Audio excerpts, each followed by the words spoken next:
Բարի երեկո սիրելի սիսյանցիներ, գրեթե մեկամյա ընդմիջումից հետո ուրախ եմ կրկին ձեզ ողջունել Սիսիական հեռուստաընկերության դիտակ լրատվականի եթերում։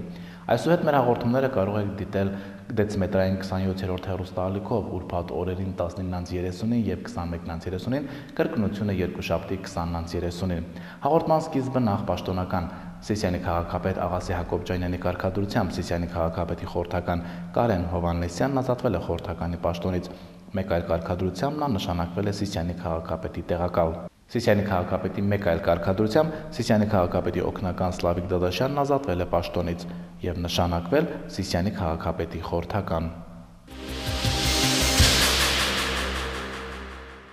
2013 թվականի հունվարի 22-ին Սիսիանի համայնքի հավաքանին կգումարի այս տարվա առաջին նիստը, օրակարգում ընդգրկված է 5 հարց, նախատեսվում են մի շարք փոփոխություններ հավաքանու նախկին որոշումներում, այդ թվում փոփոխություններ եւ լրացումներ կկատարվեն քաղաքային համայնքի 2013 թվականի բյուջեն հաստատելու մասին որոշման մեջ, կհաստատվեն համայնքի սեփականության 2012 թվականի գույքագրման փաստաթղթերը, նախատեսվում է չեղյալ ճանաչել համայնքի հավաքանու 2011 թվականի դեկտեմբերի 5-ի համայնքային սեփականություն համարվող Սիսիական 44A հասցեի մշակույթի տան շենքից 70 քառակուսի մետր տարածք Համոսահյան գիտամշակութային կենտրոն հասարակական կազմակերպությանն անհատույթ օգտագործման տրամադրելու եւ բյուջեից ֆինանսավորելու մասին, ինչպես նաեւ Իսրայելյան փողոցի համայնքի սեփականություն համարվող հասարակական զուգարան նոտարելու մասին հարցերը։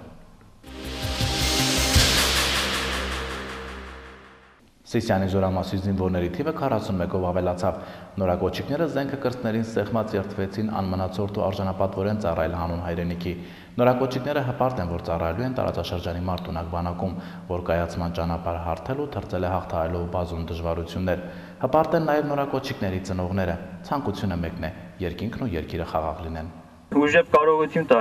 ձեզ։ Սիսիանի զորամասի սարկավակ Հայկ Բարոյանը օրհնում եւ բարի ծառայություն է մաղթում հայոց զինված ուժերը համալրած նորակոչիկներին։ Ըստ հոգեվորականի ծառայության 2 տարիները զինվորականի համար հայրենասիրության դասեր քաղելու լավագույն ժամանակն է։ Ազնվիրաբար ծառայել հայրենիքից, Հայաստանի Հանրապետությանը 41 նորակոչիկներ զենքը կրծքներին սեղմած երդվեցին պատվով ու արժանապատվորեն ծառայել հանուն հայրենիքի։ Նորակոչիկները հպարտ են, որ ծառայելու են տարածաշրջանում ամենակայացած ու մարտունակ բանակում, որ կայացման ճանապարհը հարթել ու թրծել է հաղթահարելով բազում դժվարություններ։ Մոտ 40 օր ծառայում եմ այս բանակում, չէի պատկերացնում, որ սենց հեշտ կլինի ամեն ինչ։ Ավելի դժվար է պատկերացնում։ Մենք սենց ուժեղ կայուն բանակ ունենք, լավ հրամանատարական կազմ։ Բնականաբար տունը հարազատներիս, բայց մթնոլորտը միջավայրը նեցա, որ այդ ամեն ինչը չի թողում շատ մկրշվել։ 2 տարի կծառայենք։ Հանրապետության տարբեր քաղաքներից Սիսիան հասած նորակոչիկների հարազատները սրտի թրթռով են հետևում զինվորական համազգեստ կրած իրենց հարազատի երդմանը։ Միախառնվել է ուրախությունն ու հուզմունքը, հպարտությունն ու սպասումը։ Հուզված եմ իհարկե, հպարտ եմ իհարկե, ինքն էլ շատ մեծ սիրով է եկել ծառայության։ Խաղաղություն մեր երկրին անփորձանք ծառայեն, պետք է ծառայեն, այո, մեր բանակի համար։ Տղամարդ դառնա, ամեն ինչ բանակում են սովորում։ Երթումը տվել է, շատ գոհ ենք, շատ ուրախ ենք, հպարտ եմ, որ զինվորի հայրեմ ծնող են։ Մեր երեխեքը ծառայեն մեր հայրենիքին, որ մենք էլ անգից լավ քնենք, սարթնենք։ Ծառայության ընթացքում արվում է հնարավոր ամեն ինչ, որ զինվորականը ավելի շատ բան իմանա հայոց զինված ուժերի եւ հայրենի եզերքի մասին, ասում է Սիսիական գնդի հրամանատարը։ Ըստ գնդապետ Ալեքսանդր Ցականյանի բանակում ծառայելը յուրաքանչյուր հայ տղայի սրբազան պարտքը պետք է համարել։ Մենք հպարտ ենք, որ հերթական հոսքը զորամասում մեր հերթական զինծառայողները արդեն դարձած զինվոր համալրեցին մեր շարքերը։ Յուրաքանչյուր օջախում, ինչպես նաև մեր զորամասում ցանկանում եմ, որ սա տոն լինի։ Ես ձեզ շնորհավորում եմ երթման հնարավորության կապակցությամբ, ցանկանում եմ ձեզ առողջություն, նորանոր հաջողություններ մարտական պատրաստության գործում եւ ամենակարևորը բարի եւ անփորձանք ծառայություն։ Գնդի հետախուզական վաշտի ցուցադրական ելույթից հետո նորակոչիկները հնարավորություն ունեցան հանդիպել ծնողների եւ հարազատների հետ, համտեսել տնից բերված ու սպասված ուտելիքները։ Արմեն Հովակիմյան, Մանվել Հովսեփյան, դիտակ։ Հունվարի 12-ին Սյունիքի մարզի դատախազ Նորայր Հակոբյանը մարզի դատախազության Սիսիանի նստավայրում անցկացրեց քաղաքացիների ընդունելություն։ Քաղաքացիների դիմում բողոքները լսելուց հետո դատախազի նախաձեռնությամբ դատարանի նիստերի դահլիճում անցկացվեց խորհրդակցություն համայնքապետերի եւ հիմնարար ձեռնարկությունների ղեկավարների մասնակցությամբ։ Թեմային տեղյակ է Սրբիր Գրիգորյանը։ Սիսիանում կայացած քաղաքացիների ընդունելության ընթացքում Սյունիքի մարզի դատախազ Նորայր Հակոբյանին ներկայացված ըստ քաղաքացիների իրենց իրավունքների ոտնահարման դեպքերը հիմնականում առնչվում էին տեղական ինքնակառավարման եւ նախաքննական մարմինների առանձին աշխատակիցների աշխատանքին։ Ես դա գնահատում եմ քաղաքացիների այդ քաղաքացիական կեցվածքը, որովհետեւ մարդը մտածում է, որ իր համայնքին եթե պետության կողմից որևէ աջակցություն է ցույց տրվել ֆինանսական տեղ կլինի, նյութական կլինի, դա պետք է իր նպատակին։ Եղան նաև այնպիսի հարցեր, որոնք վերաբերվում էին նախաքննության մարմինների, առանձին աշխատակիցների, գործողությունների դեմ բողոքներ, որոնք մենք ուսումնասիրենք, որքանով դրանք համապատասխան են իրականությանը եւ մենք համապատասխան ներգործության միջոցներ կձեռնարկենք։ Ընդունելության արդյունքները նույնպես թափանցիկ կլինեն, հավաստիացնում է Նորայր Հակոբյանը, քաղաքացիական հասարակության ձևավորման հարցում կարևորելով նաև դատախազություն, զանգվածային լրատվամիջոցներ համագործակցությունը։ Դատախազության կողմից քաղաքացիների ընդունելությունը շարունակական է լինելու։ Դա հնարավորություն կտա առավել իրազեկված լինել պետական եւ տեղական ինքնակառավարման մարմինների աշխատանքների մասին։ Ես մտածում եմ, որ առնվազն 4-5 ամիսը մեկ տարածաշրջանում պետք է կատարեմ քաղաքացիների ընդունելություն եւ անմիջապես լսեմ քաղաքացիներից մեր կատարած աշխատանքների մասին, նաև ասենք համայնքների ղեկավարների, ասենք կատարած աշխատանքը ինչքանով է դա օրինաչափ, իրավաչափ, պետական մարմինների աշխատողների գործողությունները որքանով են իրավաչափ, ավելի ստուգ ես կարծում եմ քաղաքացիներից կարող եմ ստանալ։ Մարդիկ պետք է իմանան իրենց իրավունքները եւ կարողանան պաշտպանել դրանք, ասում է մարզի դատախազը։ Եթե ինչ-ինչ պատճառներով ոտնահարվում են այդ իրավունքները, դատախազությունը պատրաստ է վերականգնել դրանք։ Քաղաքացիների ընդունելությունը հիմնականում դրան է միտված։ Մարդիկ շատ ժամանակ չգիտեն իրանց խախտված իրավունքների մասին եւ եթե իմանում են, ապա չեն կարողանում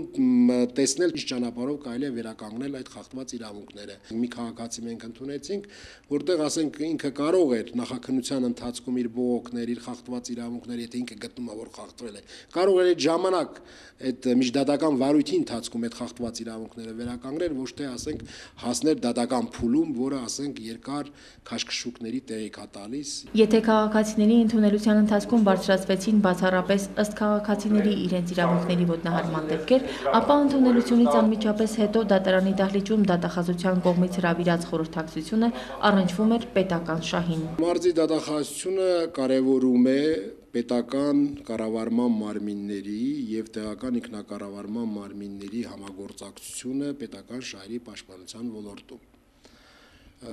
Մեր օրենսդրությունը ուղղակիորեն պահանջում է, որ դատախազությունը օրենքով իրեն վերապահված լիազորությունների շրջանակում դա ամրագրված է Հայաստանի Հանրապետության Սահմանադրության 103-րդ հոդվածում եւ դատախազության մասին օրենքի 27-րդ հոդվածում, որբիսի եթե պետական շահերի խախտման փաստեր կան, ապա անպայմանորեն դատախազությունը պետք է պետական շահերի պաշտպանության հայցով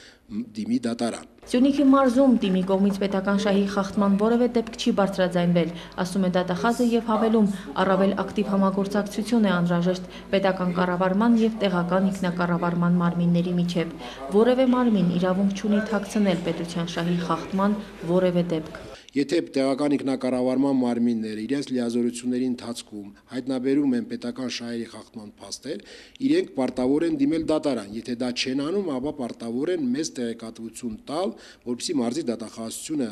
հայցարուցի դատարան եւ վերականգնի պետության խախտված իրավունքը։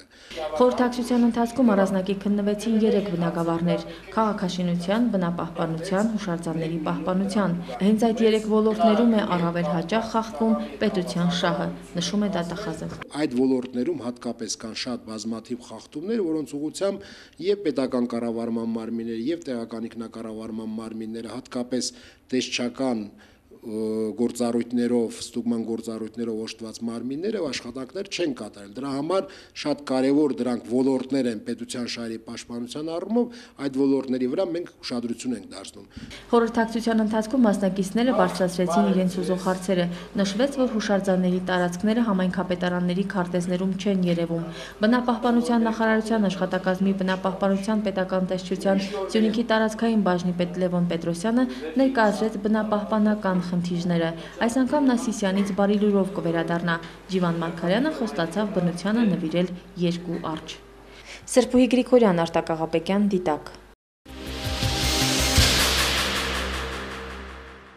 142 տարի առաջ Սիսիանի շրջանի Բռնակոտ գյուղի Տեր Ավետիքի գերդաստանում ծնվել է աշխարհահռչակ հայագետ ու բյուզանդագետ Նիկողայոս Ադոնցը։ Մեծ հայ եւ հայագետի հայրական տան երկրորդ հարկը փլուզվել է 1931 թվականի երկրաշարժից, այժմ փլուզման վտանգ կա նաեւ առաջին հարկում։ Սիսիանի Նիկողայոս Ադոնցի անունը կրող պատմության թանգարանի հարևանությամբ կանգնեցված արձանին ծաղիկներ դրեցին եւ նրա հիշատակին գլուխ խոնարհեցին քաղաքային իշխանության ներկայացուցիչները։ 142 տարի առաջ հունվարի 10-ին Սիսիանի տարածաշրջանի Բռնակոտ գյուղի հենց այս տանը ծնվեց աշխարհահռչակ հայագետ ու բյուզանդագետ Նիկողայոս Ադոնցը։ Սամվել Սահակյանը պատիսցած է Էջեցնու գյուղում մեծ հարգանք վայելող Տեր Ավետիք ազգի տոհմածառը, որի հեղինակը նրա հայրն էր Արամայիս Սահակյանը։ Հայրս այս տոհմածառը, որը սկսում է Տեր Ավետիսից, մեր հայտնի Տեր Ավետիք Դավիթ Բեգի Տեր Ավետիք Համախիթարս Պարապետի Տեր Ավետիքը, որը սկսում է ծնունդը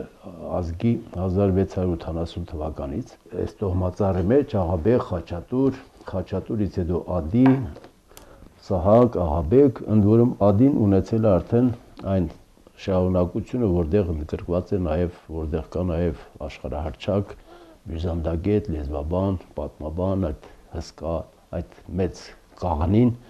մեր Նիկողայոս Ադոնցը։ Սամվել Պապը հորմահից հետո տոհմածառում նոր անուններ է ավելացրել, ազգինականավոր մարդիկ տված տոհմի պատմությունը շարունակել ու սերունդներին փոխանցել է պետք։ Նիկողայոս Ադոնցը հայրենիքում քիչ է ապրել, իսկ կյանքի վերջին 22 տարիներն անցկացրել է Եվրոպայում, աշխարհահռչակ գիտնականը ողջ կյանքում ապրել է հայրենիքի ճակատագրով, երազել այն տեսնել ազատ ու անկախ։ Միշտ հպարտ ենք եղել, այո, ուրախացել ենք, հպարտ ենք եղել, որ մեր ազգականը այդպիսի մեծահամբավ գիտնական է։ Հայ ժողովրդի պարծանքն է նաև։ Մեր ազգի պարծանքը դարել է համընդհանուր հայ ժողովրդի պարծանք է դարել։ Բռնակոտում պահպանվում է Նիկողայոս Ադոնցի հայրական տունը, որի երկրորդ հարկը փլուզվել է 1931 թվականի երկրաշարժից։ Տունը վերակառուցելու եւ այն որպես թանգարան ծառայեցնելու բազում խոստումներ են եղել, ոչ ավելին։ Նամակ եմ գրել Երևան հասմիկին, նախարարին, որ ուզում ենք այս շենքերը մտանենք, էլի գումար բան ուղարկեք կամ եկեք սարքեք։ Նամակում գրել եմ, որ Գրիշը պիտի նի, մոչը պիտի սվաղվի, պիտի պատալոգվի, պիտի պոլվի, վերանորոգվի, որտեղ ասեն թանգարան արվելիսեն շենքա, գյուղից է, բանից է, որ միտեից կեմեն, նայեն։ Այսօր Սիսիանում Նիկողայոս Ադոնցի անունը կրող պատմության թանգարանի հարևանությամբ կանգնեցված արձանին ծաղիկներ դրեցին եւ նրա հիշատակին գլուխ խոնարհեցին քաղաքային իշխանության ներկայացուցիչները։ Արմեն Հովակիմյան, Մանվել Հովսեփյան, Դիտակ։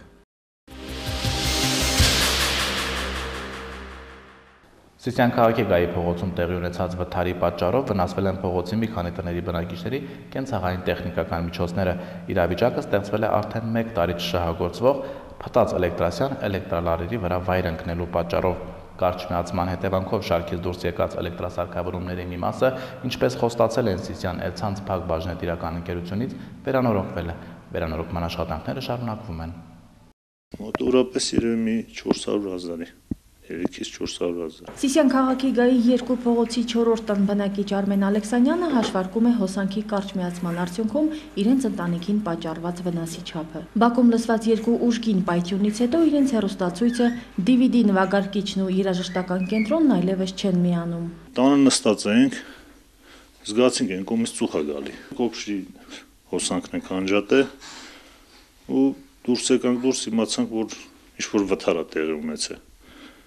Հետո պարզվեց, որ լարերն են կտրվել։ Էլեկտրալարերը, ինչպես հետո պարզեցին բնակիչները, կտրվել են շահագործվող հենասյունի հարևանությամբ մնացած շուրջ 1 տարի այլևս չշահագործվող հին հենասյունի վայր ընկնելու պատճառով։ Գայի փողոցի 2-11 հասցեի բնակչուհի Էլիա Պետրոսյանը պայթյուններից վախեցել է, հետո տեսել, թե ինչպես են իրենց տան սարքավորումներն աստիճանաբար ծխապատվում։ Ամենից շատ վշտացել է, որ այրվել է իրենց ամանորի գլխավոր նվերը, համակարգիչ է, որին այդպես էլ ինտերնետ չհասցրին միացնել։ Ես ասեցի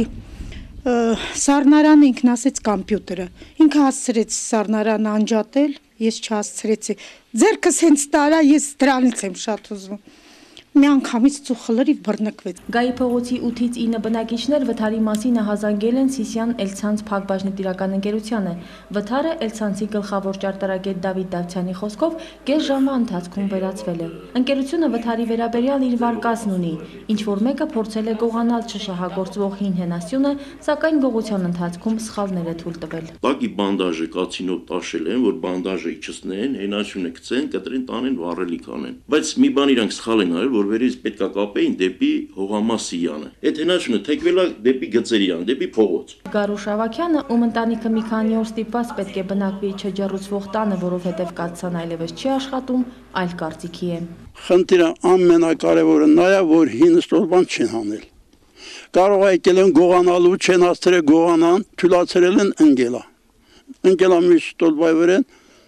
ու այդ վիճակը ստացվել է։ Էլեկտրացանցում իրենց պատճառաբանություն ունեն։ Ժամանակին ընկերության վերամբարձ կռունկը չի կարողացել ապամոնտաժել չշահագործվող հենասյունը։ Պետք է մեկ այլ կռունկ բերվեր, իսկ դա նախատեսել էին այս տարի 2013-ին։ Չնախատեսված վթարի հետևանքները վերացվելու են, ասում են էլեկտրացանցում։ Մենք զեկուցել ենք մեր ղեկավարությանը, վաղը մեր Տաթև մասնաճյուղը սերվիզի հետ պայմանագիր ունեն, գալիս են այդ սարքավորումները սարքել են Միայն թե արագ լինի, որովհետև եթե համակարգիչը շատ կարևոր չի, բաքսին շատ է կարևոր։ Ես վիրահատված եմ, չեմ կարողանա սառը տան մեջ մնամ։ Ոչ էլ սառը ջրով ես ինչ-որ գործողություն կատարեմ։ Սա Սիսիանում նմանատիպ առաջին վթարը չէ, տեղեկացնում է Սիսիան Էլցանց փակbaşնետիրական ընկերության գլխավոր ճարտարագետը եւ հավելում, որպես կանոն վնասի չափը մեծ չի լինում։ Սարքավորումներում ընդհանրապես փոքր մեխանիզմներ են փոխվում։ Փտած հենասյուներ կան նաեւ շահագործվողների մեջ։ Մասնագետների խոսքով Սիսիանում մոտ 10,000 հենասյուների 20%-ը նույնպես անմխիթար վիճակում է։ Սրփուհի Գրիգորյան, Մանվել Հովսեփյան, Դիտակ։ 1990 թվականի հունվարին հայազգի քաղաքացիները Բաքվում անպաշտպան ու անօգնական էին մնացել։ Բաքվի ջարդերի ականատես Շուշան Մանգասարյանի ընտանիքն արդեն 16 տարի է, ինչ Սիսիանի Նորաշեն թաղամասում է ապրում։ Բաքվի վայրագություններից 23 տարի անց էլ ականատեսներն այդ մասին առանց հուզվելու պատմել չեն կարող։ Մայրս ասաց, հորս տարան, բայց խի են տարե, հետո է ինքը հասկացել, որ տարել են սպանելու համար։ Երբ է հասկացել, երբ որ արդեն մորն են սպանել։ 60-ամյա Շուշան Մանգասարյանը մտաբերում է իր մոր մոտ 7 տասնամյակ առաջ Բաքվում տեսածը։ Մայրը Աշխենը 5 տարեկան էր, երբ զինված ադրբեջանցիները իրենց բակ մտան, հորը դուրս տարան, իսկ մորը խոշտանգեցին ու տանջամահարեցին։ Աղջնակը այս ամենը տեսել է տանիքի թաքստոցից։ Փոքրիկ Աշխենը մոլոկանների օգնությամբ Սիսիան հասավ։ Ցեղասպանությունը ո՞նց եք պատկերացնում, քանի թվից է սկսվել։ Շուշան Մանգասարյանը 20 տարեկանում ամուսնացավ եւ Բաքու տեղափոխվեց։ Ամուսինն այնտեղ աշխատանք ուներ, տուն էր գնել։ Տիկին Շուշանը աշխատանքի անցավ Կասպից օրաթերթի գաղտնի բաժնում, միակ հայ աշխատակիցն էր։ Լսել էին, որ քաղաքում ինչ-որ խմբավորումներ են շրջում, ահաբեկում հայազգի քաղաքացիներին։ Առաջինը ես լսել եմ, որ ամուսնուս ընկերոջ աղջիկը երկրորդ հարկի պատշգամբից ինքը իրան շպրտել է։ Սկզբում հավատալը դժվար էր, սակայն հետո հայերի սպանությունների եւ խոշտանգումների մասին պատմությունների թիվն ավելացավ։ Քաղաքի տարբեր հատվածներում կարելի էր հանդիպել մարդկային հրկիզվող դիերի։ Այդ օրերին Շուշանիկ Մանգասարյանը հաճախ էր հիշում մոր, թուրքը որ կարմիր խնձոր դառնա գրպանդ մի գցի, հենց տաքանա օծի նման կխայտի խոսքերը։ Մեր դիմացի 9 հարկանի շենքից ոնց էին աղջկան շպրտել, վերևից ոնց էին շպրտում, դեպի ներքև։ Այդ աղջիկը պարանների վրով մի հարկի պարանի վրա, հաջորդի վրա, այնքան որ եկավ հասավ հատակին, արդեն ընկել էր։ Վախենում էիր, որ դուրս գայր տեսնայր ով է, ինչա, բայց գիտեինք, որ հայ էր։ Այդ շենքում հայեր էին ապրում։ Մարդիկ աղ ու սարսափի մեջ էին անօգնական ու անպաշտպան վիճակում, իսկ այդ ամենի պատճառը ազգային պատկանելությունն էր։ Ամենուր ինքնաշեն, կտրող ծակող գործիքներով զինված 18-ից 20 տարեկան ադրբեջանցիներ էին։ Ով էր գլուխը դնում բարձին։ Մենք չենք քնել։ Քանի գիշերներ չենք քնել, շոր չենք հանել։ 23 տարի անց էր վայրագությունների մասին հիշելիս տիկին Շուշանիկի մարմնով սարսուր է անցնում, դեպքերի մասին խոսում է, հուզմունքը կոկորթում սեղմած։ Եղբայրը հայ ընտանիքին, իրանց հարևանին դրել է իր ավտոյի մեջ, տարել է գյուղ իր հոր մոր տունը, որ թաքցնի, հետա եկե քաղաք։ Այս փոքր եղբայրը իր եղբորը ավտոյի մեջ հենց վառել է։ թխի ես հային փրկում։ Գնալով վիճակը ավելի ու ավելի անվերահսկելի էր դառնում, Բաքվում մնալը հավասար էր ինքնասպանության։ Մանգասարյանների 5 անդամից բաղկացած ընտանիքը որոշեց թողնել տունն ու փախչել։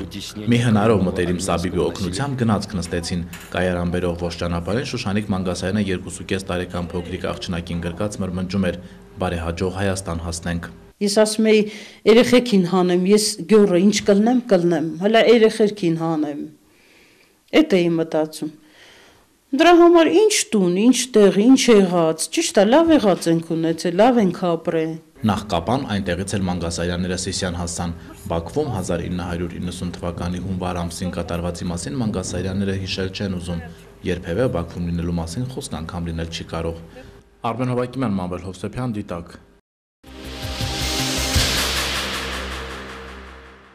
Առաջկա նախագահական ընտրությունների անցկացման նպատակով Սյունիքի մարզում ստեղծվել է 153 ընտրական տեղամաս, որից 77-ը Գորիսի եւ Սիսիանի տարածաշրջաններում ընդգրկող թիվ 37 ընտրատարածքում, 76-ը Մեղրիի եւ Կապանի տարածաշրջանների թիվ 37 ընտրատարածքում։ Նախորդ ընտրությունների համեմատ մարզում ընտրատեղամասերի թիվը չի փոխվել, սակայն թիվ 37 ընտրատարածքի 2 ընտրատեղամասերի հասցեները փոխվել են, ելնելով նախկին վայրերի աննպատակահարմարությունից։ Armenpress-ի տեղեկատվությամբ մարզի բոլոր ընտրատեղամասերում փակցված են ցուցանակներն ու ընտրողների նախնական ցուցակները։ Սյունիքի մարզի ընտրատարածքային ընտրական հանձնաժողովի բոլոր անդամների համար արդեն անցկացվել են վերապատրաստման դասընթացներ կենտրոնական ընտրական հանձնաժողովի կողմից։